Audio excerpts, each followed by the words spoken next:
All right, let's dive right into one of the most captivating cultural puzzles out there, the Lebanese paradox. In this explainer, we're going to unpack how Lebanon shares these incredibly deep historical, linguistic, and cultural roots with its neighbors like Syria, Palestine, and Israel.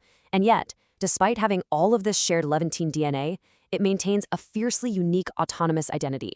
It's a country that completely reflects its surrounding region, but at the exact same time is a total exception to it. So, let me ask you a quick question. What exactly do you picture when you think of the Middle East? Seriously, take a second and think about it. Are you imagining endless, scorching, sandy deserts? Maybe a caravan of camels trekking over a massive dune? Well, if you are, you definitely aren't alone. But if you're picturing Lebanon, you'd be entirely wrong. See, there's this massive misconception about this part of the world. The myth is all endless desert, right? But the reality? Oh, it's lush mountains and deep, beautiful valleys. In fact, if you go on platforms like Lemonade or TikTok right now, Lebanese creators are actively pushing back against this desert myth, using hashtags like Lebanon is not a desert. Instead of sand dunes, the landscape is packed with coastal cities, ancient ruins, and snow-capped peaks. I mean, it's a place where you can literally ski in the mountains in the morning and be swimming in the Mediterranean by the afternoon. Actually, that physical reality literally shaped the nation's entire destiny. We're talking about Mount Lebanon shooting straight up from the Mediterranean Sea to about 3,000 meters in under 25 miles. It's incredibly steep. Heavy winter rains have carved these massive, deep valleys right into the rock over time, essentially creating natural fortresses. And this geography is absolutely crucial. It's the foundational layer of Lebanon's autonomy. It physically shielded the people living there, completely setting them apart from the flatter, much more easily accessible plains of the broader Middle East. Section 1, the Shared Levantine Tapestry. Because to really grasp how Lebanon stands out, we first have to understand the shared cultural fabric it's woven into. You know, language is basically the ultimate cultural glue. Across Lebanon, Syria, Jordan, and Palestine, folks speak what's broadly classified as Levantine Arabic. It's mutually intelligible, meaning if you're from Beirut, you can absolutely understand someone from Jerusalem or Damascus. But there is a catch. There are these subtle little variations in vocabulary, syntax, and pronunciation from village to village, and even between different religious groups living right side by side. This whole setup creates a really fascinating spoken reality on the ground. The entire region is united by a shared spatial imaginary, which is just a fancy way of saying they have a shared mental map in a deep sense of belonging to the Levant. Yet, those slight village-to-village linguistic tweaks, that is where local identity is born. They share the exact same linguistic roots as their neighbors in Palestine or Syria for sure, but those subtle on-the-ground differences fuel a highly localized micro-identity without ever erasing that broader regional connection. Moving into our next section, crafting a unique origin. Historically, different communities inside Lebanon look to very different pasts to justify their autonomy. On one hand, you have the Phoenician hypothesis. This narrative looks westward and backward to ancient, pre-Christian, seafaring roots, linking modern Lebanon straight back to the ancient Phoenician Canaanites. On the flip side, the Arab identity looks eastward. That one emphasizes transnational Islamic roots, tying the population to the sweeping history of the wider Arab world. Now, neither side is objectively right or wrong here. Instead, think of these as competing historical narratives being used as tools to forge a distinct national identity. Then there's the mountain refuge hypothesis. Because of that crazy rugged topography we just talked about, historians often painted Mount Lebanon as this insular sanctuary.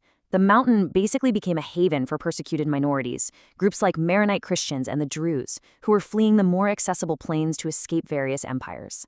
This narrative further distanced the inhabitants from the surrounding largely Sunni Muslim imperial powers, cementing a culture of deep insular autonomy. The crucible of autonomy. Let's look at how a state was actually forged. Let's trace how this identity actually became a political reality on the ground. The concept of Lebanon as a distinct political entity really takes shape back in 1861 with the Mount Lebanon Mutasarithiate. That was an autonomous Ottoman zone created after some pretty intense sectarian conflict. Fast forward a bit, and following World War I, the French Mandate established Greater Lebanon in 1920. This expanded the borders significantly to include coastal cities and a much larger Muslim population. Finally, in 1943, Lebanon achieved full independence. So we're seeing this massive structural evolution from an isolated mountain refuge into a modern, incredibly diverse nation-state. Which brings us to a really defining feature, a nation of minorities. Okay, I want you to lock this single number in your head for a second. 18. That 18?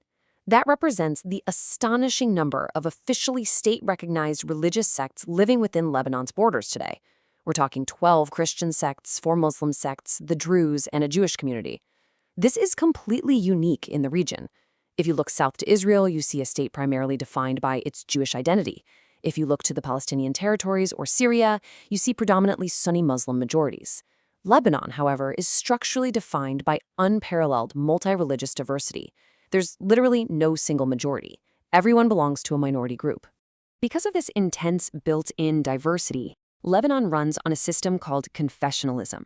Basically, this means political power is constitutionally carved up and distributed among those specific religious communities. The Constitution actually grants these sects broad legal prerogatives. So your religious identity here isn't just some personal spiritual matter behind closed doors. It legally dictates your status and dictates the entire political representation of the country. This whole system was officially hammered out in the National Pact of 1943. It's this incredibly delicate sectarian power-sharing formula. Check this out. The president must be a Maronite Christian, the prime minister has to be a Sunni Muslim, and the speaker of parliament must be a Shia Muslim. It was a highly deliberate, yet incredibly fragile balancing act. It was designed specifically to manage those competing transnational and local identities we discussed earlier, ensuring that no single group could ever completely dominate the state apparatus. Bringing it all together, the Lebanese paradox. When you step back and put all these puzzle pieces together, you realize Lebanon is living a literal paradox every single day. Its people are inextricably bound to their neighbors in Palestine, Israel, and Syria through Levantine Arabic, a shared Mediterranean culture and deep regional history. Yet they are physically insulated by rugged mountain geography. They are politically distinct, running an intricate confessional power-sharing system you won't find anywhere else. And their national identity is constantly being forged and reforged by competing historical myths. So I'll leave you with this final lingering question. How does a country manage to remain the beating heart of a shared cultural region while fiercely protecting such an intricately balanced autonomous identity? It's a high-wire act between looking outward to embrace shared regional roots and looking inward to protect a unique sanctuary. And honestly, that is the enduring, complex beauty of the Lebanese paradox. Thanks so much for tuning into this explainer. Keep asking questions, and I'll see you next time.